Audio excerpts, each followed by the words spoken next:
প্রথমেই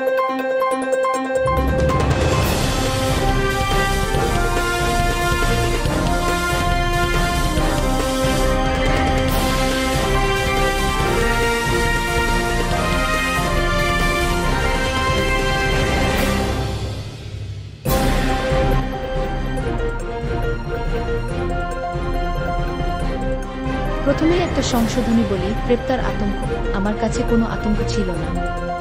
একটা সম্ভাবনা ছিল যে আমাকে নিয়ে যাবে। I was taking it easy, যে নিলে নেবে, আমার তো করার কিছু নাই। গ্রেপ্তার আতঙ্ক আমার কাছে কোনো আতঙ্ক ছিল না, একটা সম্ভাবনা ছিল যে আমাকে নিয়ে যাবে। আমি I was taking it easy, যে নিলে নেবে, আমার তো করার কিছু নাই, যেহেতু আইন কানুন নাই দেশে, কাজে তারা যা ইচ্ছা তাই করতে পারে। ওর মধ্য দিয়ে জীবন চলছিল আমার। যেহেতু আইন কানুন নাই দেশে, কাজেই তারা যা ইচ্ছা তা করতে পারে। ওর মধ্যে দিয়ে জীবন চলছিল আমার। সরকার যখন গঠন হলো, আমার কোনো চিন্তা ছিল না, ভাবনা ছিল না যে আমি হঠাৎ করে একটা সরকারের প্রধান হব, দায়িত্ব পাব। এবং সেই দেশ এমন দেশ যেখানে সব তছনছ হয়ে গেছে, কোনো জিনিস আর ঠিকমতো কাজ করছে না, যা কিছু আছে ধ্বংসস্তূপের মধ্য দিয়ে কাজ করতে হবে।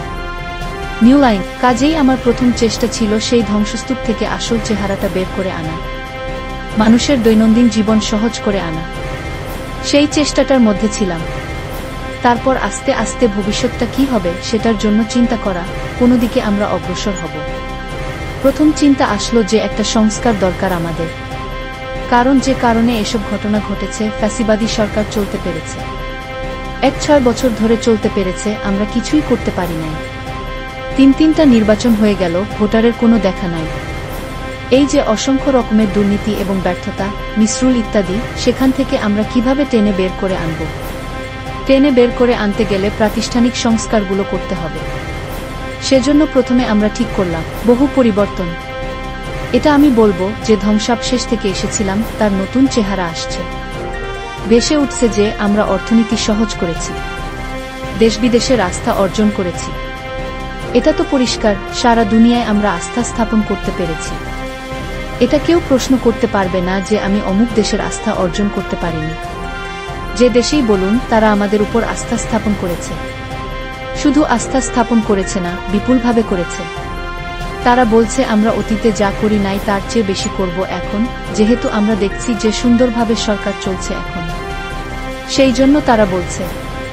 কাজেই এটা একটা তো বড় প্রমাণ। যখনই আপনি দেশের সারিগুলা দেখবেন, প্রত্যেকটা দেশ নিজে এসে বলেছে আমরা তোমাদের সমর্থন করছি, তোমাদের যা দরকার আমরা দেব। অবিশ্বাস্য রকমের সহায়তা দিয়েছে তারা। New line, BBC Bangla. বিদেশে আপনি আস্থা এবং সমর্থনের কথা বলছেন, আমি যদি দেশের প্রসঙ্গে আসি, আইন শৃঙ্খলা প্রসঙ্গে আসি, আইন শৃঙ্খলার পরিস্থিতির অবনতি নিয়ে কিন্তু অনেক সমালোচনা হচ্ছে। এবং আমি যদি পুলিশের এবং মানবাধিকার সংস্থাগুলোর পরিসংখ্যান দেখি, অপরাধ কিন্তু বেশ কিছুটা বেড়েছে। তো এটা আপনারা কেন নিয়ন্ত্রণ করতে পারছেন না? নিউ লাইন, আমার মনে হয় দেশের মানুষের আস্থা আমাদের উপর আছে।